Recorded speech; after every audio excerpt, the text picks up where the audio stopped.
Bonjour à toutes et à tous. Bonjour. Donc moi j'ai l'immense honneur de diriger le Moulin Rouge à Paris, donc cette salle de cabaret mythique qui traverse les âges. J'ai l'immense honneur aussi d'être accompagné de Cyrielle Vier, qui est une de nos artistes et qui interviendra aussi à côté de moi pour ce duo, pour vous présenter un petit peu la dimension artistique du Moulin Rouge. Alors le Moulin Rouge, pour revenir rapidement sur ce qu'est le Moulin Rouge, parce que finalement dans l'imaginaire collectif tout le monde sait ce que c'est le Moulin Rouge, tout le monde sait où est le Moulin Rouge, mais finalement pas grand monde sait ce qui s'y passe ou en tout cas comment le Moulin Rouge fonctionne. Aujourd'hui le Moulin Rouge c'est une entreprise familiale, je représente la 4e génération à la direction de cet établissement. C'est 500 collaborateurs, une troupe permanente de 100 artistes et c'est le plus grand nombre de levées de rideaux à Paris. Le Moulin Rouge est ouvert tous les jours et propose tous les soirs son spectacle 2 fois, avec une troupe de 60 artistes sur scène à chaque fois. Donc il se passe toujours des choses au Moulin Rouge. Et c'est aussi un écosystème de métiers d'art qu'on ne soupçonne pas vraiment. C'est une myriade d'artisans, une soixantaine. Bottiers, costumiers, carcassiers, plumassiers. Vous avez d'ailleurs un plumassier du Moulin Rouge qui présente ses costumes ce matin. Et cet après-midi, vous aurez un bottier. Toutes ces petites mains qui œuvrent discrètement pour que la magie se fasse sur scène. Alors, quand on nous a proposé d'intervenir avec la thématique du courage, très rapidement, on se demande un peu ce qu'on va pouvoir raconter. Mais très, très vite, finalement, la thématique du courage, le Moulin Rouge l'embrasse depuis son origine. J'y vois 4 dimensions dans cette thématique du courage qu'on pourrait élaborer avec le Moulin Rouge. D'abord, la dimension originelle, l'audace de créer un lieu comme celui-là, dans une époque où la liberté n'était pas celle qu'elle était. Un établissement excentrique, extravagant, où on y voit se professionnaliser aussi les premières danseuses. Un établissement par sa localisation aussi, on est sur la butte Montmartre, à l'époque c'est à l'extérieur de Paris, c'est surtout une zone plutôt agricole, donc on voit déjà là qu'à l'origine du Moulin Rouge, en 1889, quand les fondateurs l'ont créé, on a déjà cette audace, ce courage d'être un peu disruptif et de changer un petit peu les choses. J'y vois une autre dimension, une dimension patrimoniale. Alors le Moulin Rouge, c'est 136 ans d'histoire, du coup de péripéties, d'aventures. C'est la résilience historique. C'est un lieu qui a traversé les temps, a traversé les guerres, les crises, qui a failli disparaître plusieurs fois, qui a réussi à se remonter. On l'a encore vu dernièrement avec l'épisode des ailes du Moulin Rouge qui sont tombées, effectivement. Donc c'est un lieu qui est en permanence challengé et toutes les équipes du Moulin Rouge sont en permanence au pied levé pour relever tous ces défis, ces challenges. C'est l'audace aussi, le courage de maintenir une authenticité, une tradition. C'est des spectacles de music hall dans un univers aujourd'hui extrêmement éphémère, où les choses bougent très vite. C'est pour nous le courage de maintenir cette authenticité, cette tradition qu'on veut toujours présenter à notre public, et d'un public qui est toujours qui a toujours très envie de venir nous voir à Moulin Rouge, parce que c'est cette authenticité, cette convivialité qu'on n'a plus trop aujourd'hui dans nos sociétés individualisées. Donc on retrouve cette thématique-là. Il y a une 3e dimension, la dimension artisanale. J'ai un peu abordé tout à l'heure l'écosystème du Moulin Rouge. Ces petites mains, ces courages, ces métiers passion, de minutie, de l'ombre, de la technique aux artisans. C'est des gens qui sont rarement mis en valeur, très peu, mais sans eux, impossible de faire un spectacle. C'est des métiers qui auraient pu disparaître pour certains, qu'on a, en tout cas nous, entrepris au Moulin Rouge d'internaliser, de sécuriser, de transmettre à d'autres générations. Je pense à la plumasserie. Il n'existe aujourd'hui plus qu'une seule formation à Paris. Et enfin, la dimension artistique. Et là, je vais très vite m'effacer parce que c'est Cyrielle qui va aborder cette partie-là, parce que Cyrielle pratique du coup le Moulin Rouge tous les soirs. Et je pense notamment à ce fameux French Cancan, qui est une danse emblématique du Moulin Rouge et qui depuis toujours a témoigné de ce courage de nos artistes sur scène. Voilà. Merci. Alors bonjour, je m'appelle Cyrielle. Je danse au Moulin Rouge depuis 3 ans et demi maintenant. Je suis française et suisse et originaire de la Guyane. Et j'ai eu la chance d'être choisie par notre bien-aimée Janet Farao qui nous a quittés cette année.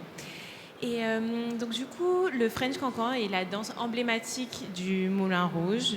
Les spectateurs viennent du monde entier pour voir cette danse. Et donc du coup, nous passons beaucoup de temps sur sa pratique. Donc quand on commence au Moulin Rouge, on a entre 4 à 5 semaines de pratique et chaque jour, on passe minimum 2 heures uniquement sur le French Cancan. Parce que c'est une danse vraiment très athlétique, très précise. Et si on ne la maîtrise pas, ça peut être dangereux et ça, on peut se faire mal.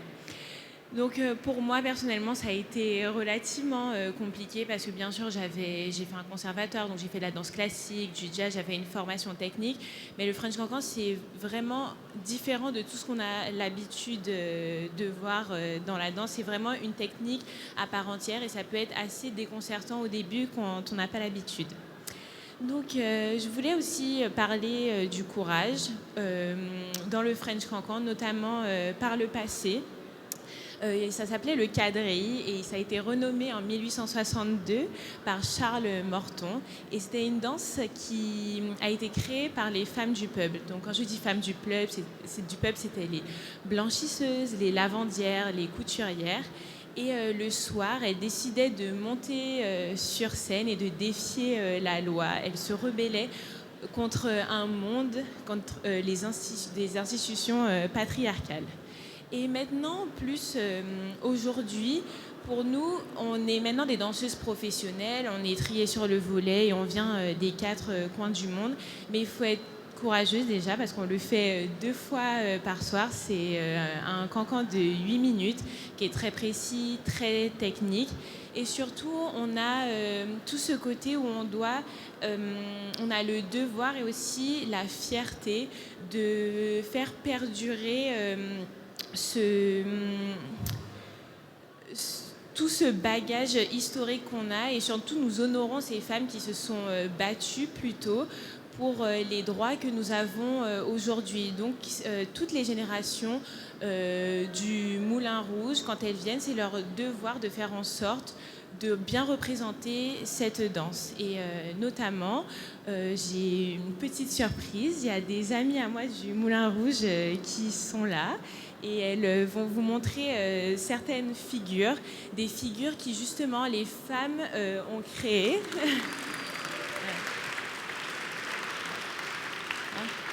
Je vous présente Fanny et Montaigne qui dansent au Moulin Rouge avec moi. Et donc du coup, elles vont vous montrer des mouvements de danse historique qui ont été créés par ces femmes pour justement se moquer de cette société patriarcale, notamment de l'Église et de l'armée. Mais il y a aussi des petites figures, des clins d'œil à leur métier de jour, comme je disais, lavandière ou blanchisseuse. Donc d'abord, Fanny va nous montrer ce qu'on appelle le chassé ou en anglais le washing. Et ça montre les lavandières qui lavent les robes. Donc c'est pas une figure très technique, c'est une figure de transition pendant le cancan, mais il faut qu'elle soit énergique. Donc Fanny, voilà. Donc là, on est penché en avant. Et là, ce qu'elle fait avec ses bras, ça nous montre comment elle nettoyait les robes à l'époque. Merci. Maintenant, donc là... Donc cette figure, c'est un petit clin d'œil justement à leur métier de jour. Maintenant, Montaigne va nous montrer une figure qui a été créée pour se moquer de l'armée. Donc la jambe qu'elle va tenir représente le fusil et avec sa main, elle fait le salut de l'armée. Voilà. Super. Merci. Et ensemble, elles vont vous montrer une figure qui a été créée pour se moquer de l'église qu'on appelle la cathédrale. Donc voilà, comme vous pouvez voir, les 2 jambes forment le toit de l'église. Voilà. Super. Merci les filles. Et en petit bonus, elles vont vous faire une petite kickline et aussi nos fameux jump split pour que vous ayez un petit aperçu de notre cancan le soir.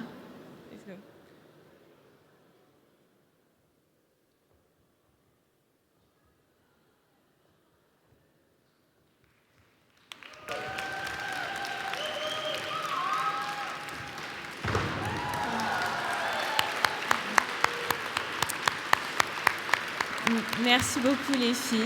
Et juste un petit clin d'œil justement à nos maisons d'art, parce que le Moulin Rouge a racheté de nombreuses maisons d'art pour conserver le patrimoine du savoir-faire français. Donc tout est fait au Moulin Rouge et designé au Moulin Rouge. Et notamment, vous avez les bottes Cancan qui sont réalisées par la maison Clairvoy, que vous aurez la chance de voir un petit peu plus tard. Mais ils font toutes nos chaussures et je peux vous dire qu'on en a énormément.